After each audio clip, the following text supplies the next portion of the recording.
शुक्ला जी सुबह सुबह टहलते आज सिथौल टोले की तरफ जा रहे थे। रास्ते में जो भी मिलता यही पूछता, अरे शुक्ला जी, गाड़ी खराब है क्या? ड्राइवर नहीं आया क्या? आज क्या बात है? शुक्ला जी हंसते हुए बोलते, अरे नहीं, आज बस पैदल चलने का मन था। शुक्ला जी पहुंच गए जहां उनको जाना था और सिथौल बस्ती में घर के बाहर से आवाज लगाते हुए बोले, अम्मा, ओ अम्मा, आपके बेटे ने पैसा भेजा है। शुक्ला जी की बड़ी दुकान थी जिसमें ऑनलाइन का सब काम होता था। बहुत सारे नौकर चाकर, पर अम्मा का पैसा देने खुद शुक्ला जी ही आया करते थे, कभी गाड़ी से तो कभी पैदल। अम्मा आवाज सुनकर अपनी आंखों पर चढ़े चश्मे को उतार आंचल से साफ कर वापस पहनी। अम्मा की बूढ़ी आंखों में अचानक एक चमक सी आ गई। शुक्ला जी से बोली, बेटा, बहुत दिन हो गए अपने बेटे से बात किए, आज मेरी बात करवा दो। अपने मोबाइल से शुक्ला जी ने टालना चाहा, पर जिद की वजह से, बेटा पहले जरा बात करवा दो। अम्मा ने उम्मीद भरी निगाहों से शुक्ला जी की ओर देखा। अम्मा, इतना टाइम नहीं रहता है मेरे पास कि बार बार आपके बेटे से आपकी बात करवा सकूं।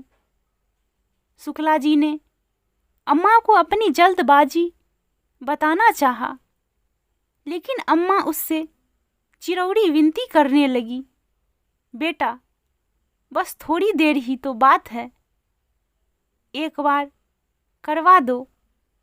अम्मा की आंखों से आंसू गिरने लगे। अम्मा, आप मुझसे हर बार बात करवाने की जिद ना किया करो। यह कहते हुए शुक्ला जी ने रुपए अम्मा के हाथ में रखने से पहले अपने मोबाइल पर कोई नंबर डायल करने लगा। लो अम्मा, बात कर लो, लेकिन ज़्यादा बात मत करना, पैसे कटते हैं मेरे फ़ोन पर। उन्होंने अपना मोबाइल अम्मा के हाथ में थमा दिया। उसके हाथ से मोबाइल ले फोन पर बेटे से हाल चाल लेती अम्मा मिनट भर बात करके संतुष्ट हो गई। उनके झुर्रीदार चेहरे पर मुस्कान छा गई। पूरे 2000 रुपए हैं अम्मा। यह कहते हुए शुक्ला जी ने 100 के 20 नोट अम्मा की ओर बढ़ा दिए। रुपए हाथ बढ़ा दिए। रुपए हाथ में ले गिनती करती अम्मा ने शुक्ला जी को इशारा किया। अब क्या हुआ अम्मा? यह 100 रुपए रख लो बेटवा। क्यों अम्मा? शुक्ला जी ने आश्चर्य से पूछा। हर महीने रुपए पहुंचाने के साथ साथ मेरे बेटे से मेरी बात भी करवाने कुछ तो खर्चा होता होगा ना? अरे नहीं अम्मा, रहने दीजिए। शुक्ला जी लाख मना करते रहे, लेकिन अम्मा ने जबरदस्ती उनकी मुट्ठी में 100 रुपए थमा दिए और वह वहां से वापस जाने को मुड़ गई। अपने घर में अकेली रहने वाली अम्मा भी उसे ढेरों आशीर्वाद देती अपनी देहरी के भीतर चली गई। शुक्ला जी अभी कुछ कदम ही वहां से आगे बढ़े थे कि किसी ने उनके कंधे पर हाथ रखा। पीछे मुड़कर उन्होंने देखा तो उस कस्बे में उनकी जान पहचान का एक चेहरा सामने खड़ा था। मोबाइल फोन की दुकान चलाने वाले उमा शंकर बाबू को सामने पाकर वो बहुत हैरान हुए। भाई साहब, आप यहाँ कैसे? आप तो अभी अपनी दुकान पर होते हैं ना? मैं यहाँ किसी से मिलने आया था, लेकिन मुझे आपसे कुछ पूछना है। उमा बाबू की निगाहें शुक्ला जी के चेहरे पर टिक गई। जी पूछिए भाई साहब। भाई, आप हर महीने ऐसा क्यों करते हैं? मैंने क्या किया है भाई साहब? उमाशंकर और उनके बाबू के सवालिया निगाहों का सामना करते हुए शुक्ला जी तनिक सहम से गए। बोले, क्या बात है भाई, ऐसे क्यों बोल रहे हो आप?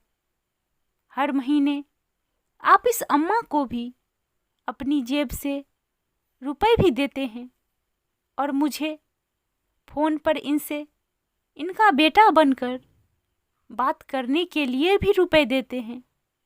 ऐसा क्यों?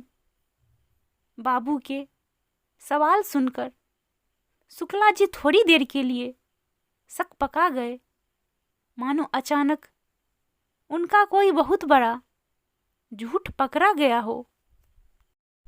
लेकिन अगले ही पल उसने सफाई दी, मैं रुपए इन्हें नहीं, अपनी अम्मा को देता हूं। मैं समझा नहीं।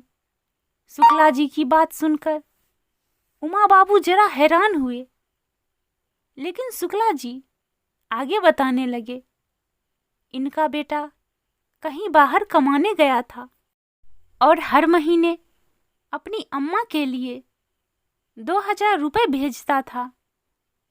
लेकिन एक दिन पैसे की जगह इनके बेटे के एक दोस्त का फोन आया। शुक्ला जी की बात सुनते उमा बाबू को जिज्ञासा हुई, कैसा फोन? क्या बोला था दोस्त ने? संक्रमण की वजह से उनके बेटे की जान चली गई, अब वह इस दुनिया में नहीं रहा है। फिर क्या हुआ भाई? उमा बाबू की जिज्ञासा दुगनी हो गई। लेकिन शुक्ला जी ने अपनी बात पूरी की। हर महीने चंद रुपयों का इंतजार और बेटे की कुशलता की उम्मीद करने वाली इस अम्मा को यह बताने की मेरी हिम्मत नहीं हुई। मैं हर महीने अपनी तरफ से इनका पैसा लेकर आता हूँ। लेकिन यह तो आपकी अम्मा नहीं है ना? मैं भी हर महीने 3000 रुपए भेजता था अपनी अम्मा को, लेकिन अब मेरी अम्मा भी कहाँ रही है? यह कहते हुए शुक्ला जी की आंखें भर आई।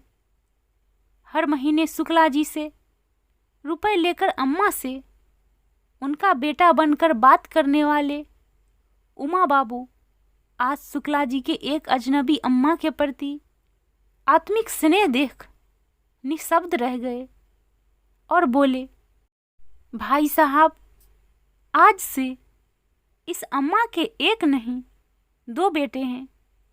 अब से 1000 मैं भी आपको दूंगा।